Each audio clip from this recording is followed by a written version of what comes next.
Hey, how's it going, everybody? Gabriel Santiago here. This is the Speaking of Harmony podcast, and this is episode 56.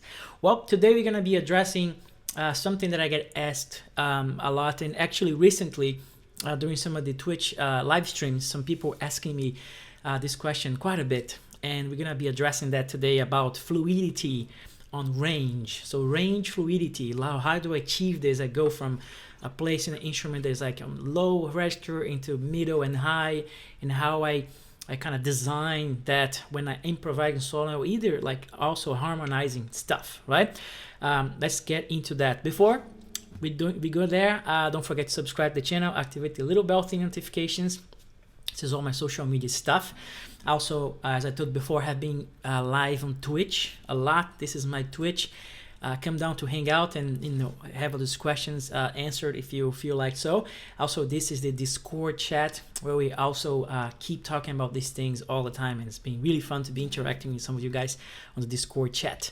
Right? Don't forget also to sign up for the mailing list, because you can get a free lesson when you do so.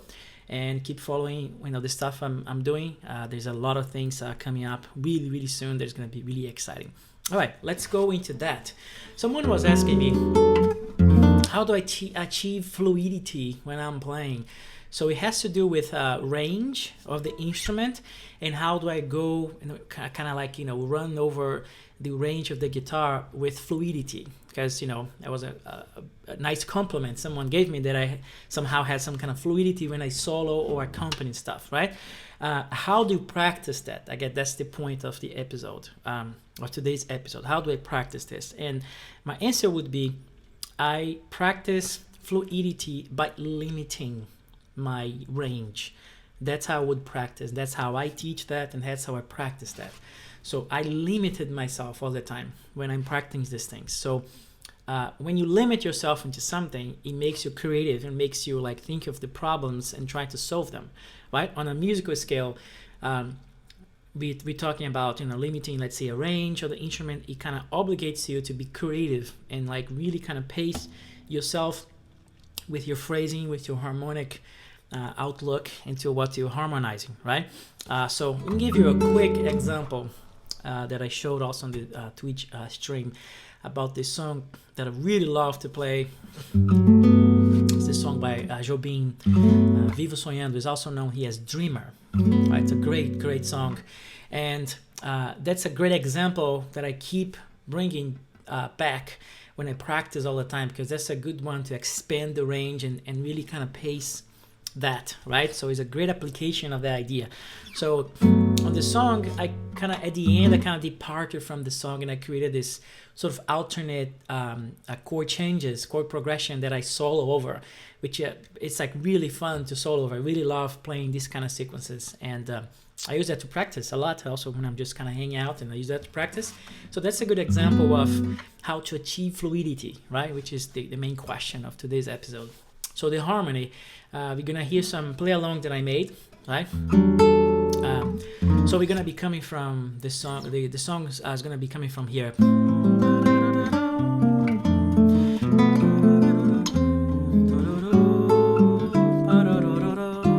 So E flat major.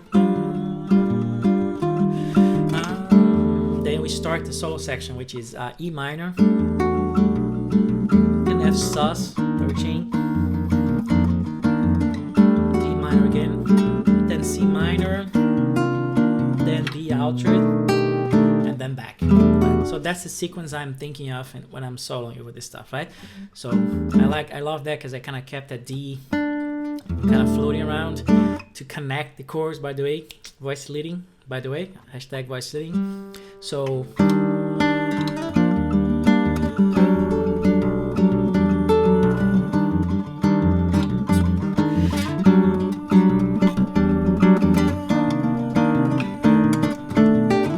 So you're gonna see like a pad kind of going on to sustain that. Okay, going into the practice. The way I would practice this would be to divide the guitar, the neck, in several regions, right? So the way I do it is I usually kind of separate the guitar first into 1 to the 4th fret. That's how I do it. I kind of operate here, and then I move on to this other region, 5 to 8 over here, and then I kind of move on to this region. And if I am on electric, I even go over here. Sometimes I can go with this guitar, but it's a little harder to get, the same kind of phrasings I'm getting here because of the limitation of the, the body of the guitar, right? But if I'm on electric, I'll definitely go here as well, right? Here I can go kind of go a little bit over here on the string, but not that much as I would be here, right? So basically separating the guitar into regions, right? I practice several things throughout these regions, right? One of them would be the harmony, of course, right? So trying to come up with chords to accompany myself or the sequence I'm working on, just using this region, right? So I'm gonna be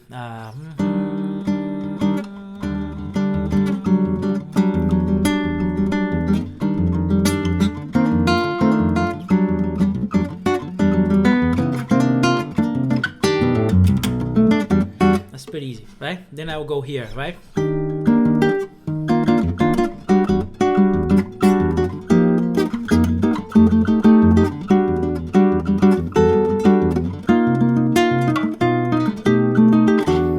Here, right? Then I'll probably try to do something like here, right?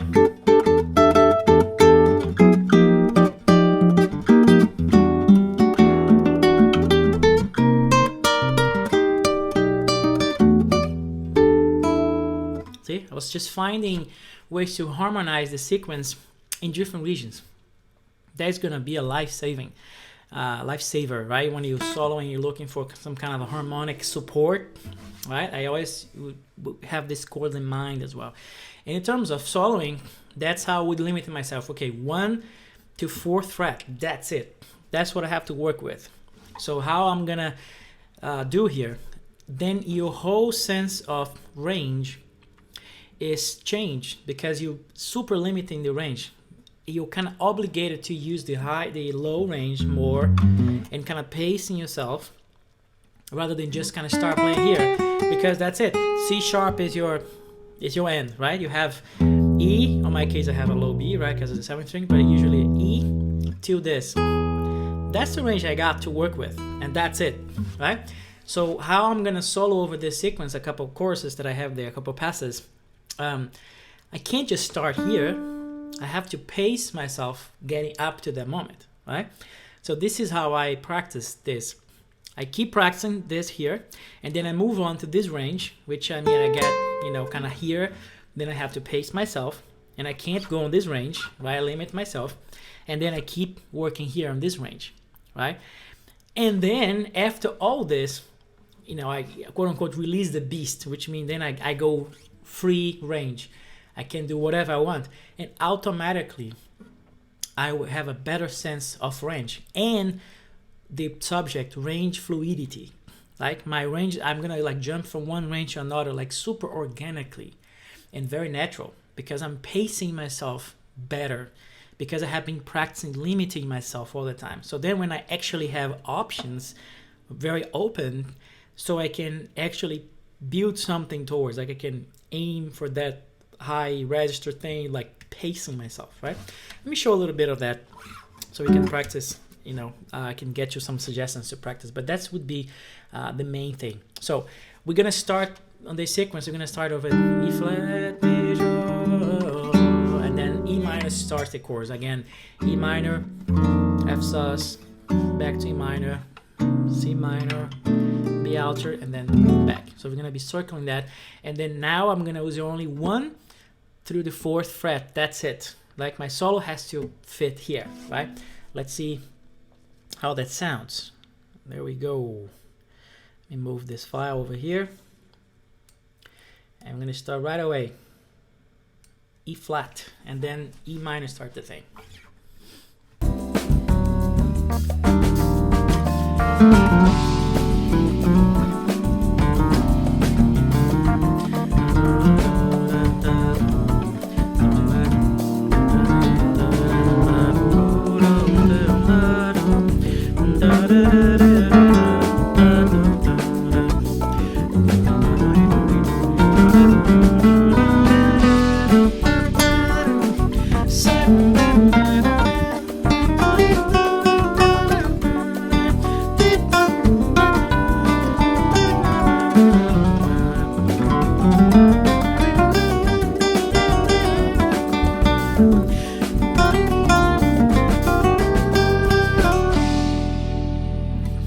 get the idea? So you saw that I was limited in my range. I could only play from 1 to 4 fret, right? The first fret to the 4th fret, of course open strings as well, right? And then I have to use or abuse the open strings, especially the low register. So you see that my pace is different than if I had a full range of the guitar. So I had to kind of really aim for a different pacing in regards to my solo. So to get to the last couple choruses that I was in the sort of high register of this range, which will be over here, I kind of took my time to get here. See, I didn't like start playing over here. I was playing, right? I was taking my time. So that's the idea. So now let's move on to the other region, which would be from 5 to 8, 5th to 8th fret, and let's see how I do it. Let me pull this file again. Let's see how I do. Copy that over. All right. Now 5 to 7.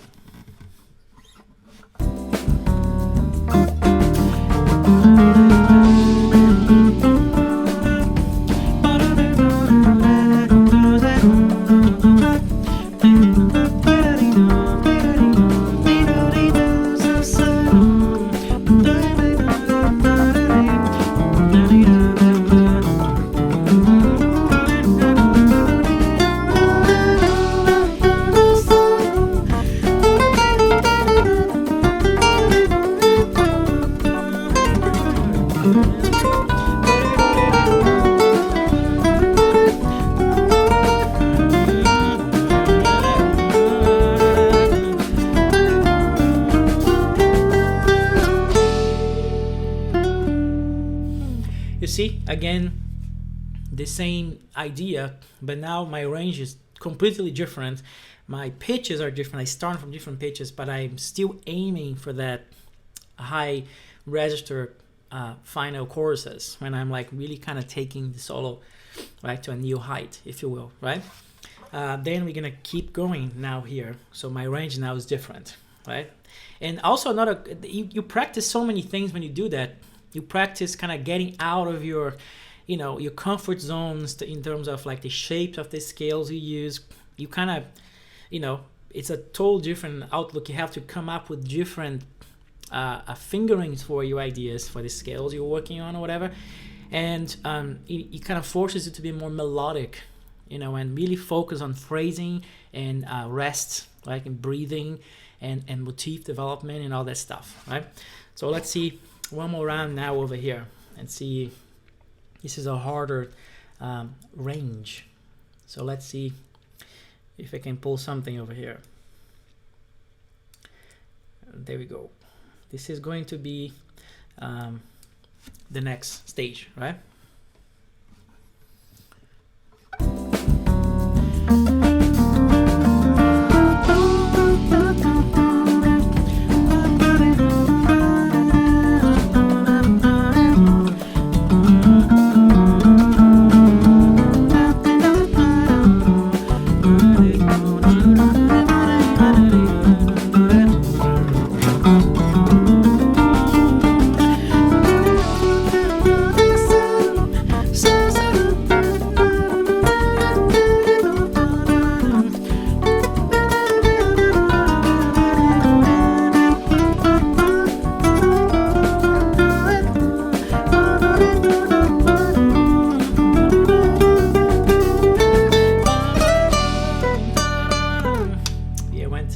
Over here to the highest stage in a later time, at this time, right?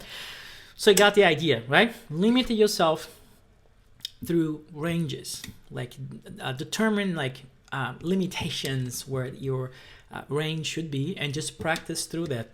So now we're gonna play the same spot again, but now I'm gonna be free range, right? Release the beat so I can play whenever I want, whatever range I want. And now you're gonna see how my pacing is completely different, because now I have all these points of contact, these like intermediate stages that naturally will just get developed when I start soloing. Check it out. Let me copy that over here again. All right. If I can, that would be great if I get to do that.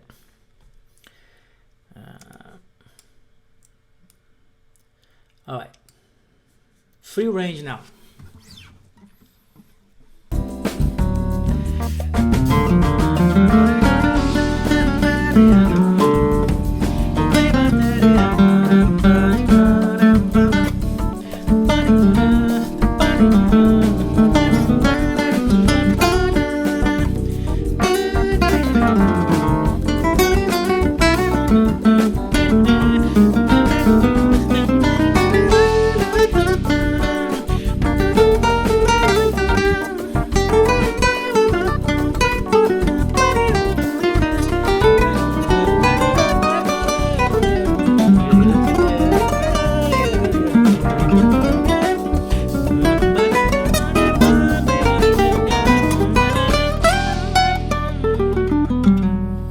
Go on, right?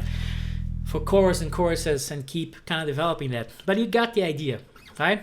When you limit yourself onto this, stages, limiting yourself over here, when you actually move all that limitation, naturally your solo is going to be so much fluid and so much like storytelling, quote unquote, right? That is given, the quality is given because you limiting yourself throughout the process, right? So I guess the big answer to the question of today is, how do you achieve range fluidity?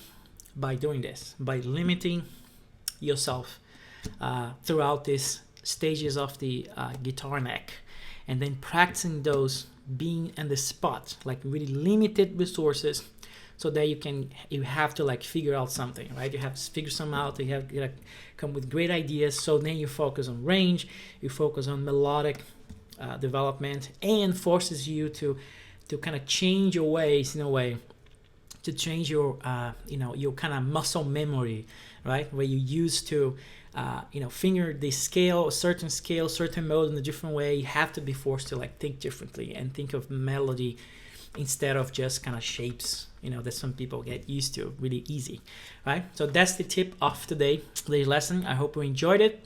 Don't forget to subscribe to the channel, activate the little bell thing, notification.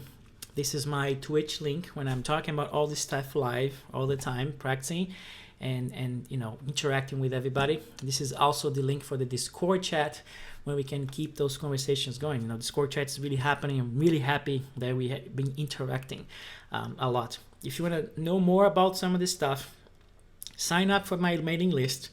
You get a free lesson on Brazilian music. If you feel like practicing, having some more focused instruction, write me. We can set up a lesson and work on some of this stuff. I have a great program that I have been teaching for a lot of students, a lot of folks that really want to get into this stuff and get deep into those concepts, right? So I hope to see you in the next episode, and really enjoy it and keep practicing.